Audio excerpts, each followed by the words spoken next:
नमस्कार मित्रांनो, विवांश पोल्ट्री फार्ममध्ये आपलं सहर्ष स्वागत आहे. आपल्या मराठी माणसाचा चॅनल आहे, प्लीज सबस्क्राईब करा. हा मी मार्कर आणि ही अंडी का ठेवलेले आहे तुम्हाला सांगतो. मी आज इन्क्युबेटरमध्ये हे आजचं कलेक्शन आहे 70 अंड्याचं, हे लावणार आहे. मग कशा प्रकारे लावायचं, काय करायचं, चला सांगतो मित्रांनो तुम्हाला. अशा प्रकारचा माझा 140 अंड्याचा इन्क्युबेटर आहे. हे खोलून आता आतमध्ये ही अगोदरची अंडी होती माझी, पहिली ठेवली होती बदकाची वगैरे आहेत, राजहंसाची वगैरे. हे खालचा ट्रे रिकामा झाला होता. आता ह्याच्यामध्ये मी अंडी ठेवणार आहे.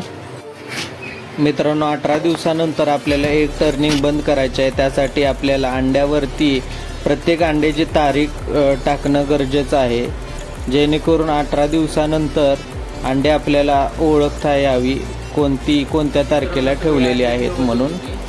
हे डीपी क्रॉस किंवा संकरित कोंबड्यांचा अंडा आलेला आहे या देशीमध्ये. तिथून आम्ही सगळीकडे अशी विकत घेतलेली, त्यामध्ये आलेला आहे. हे असं ओळखून ह्याच्यावर वेगळी खून काहीतरी करायचे, जेणेकरून आपण गावरान पिली विकत असाल देत असेल तर कुणाला असं फसवलंय असं वाटू नये, त्यासाठी लक्ष द्यावं. अशा प्रकारे मी तारखा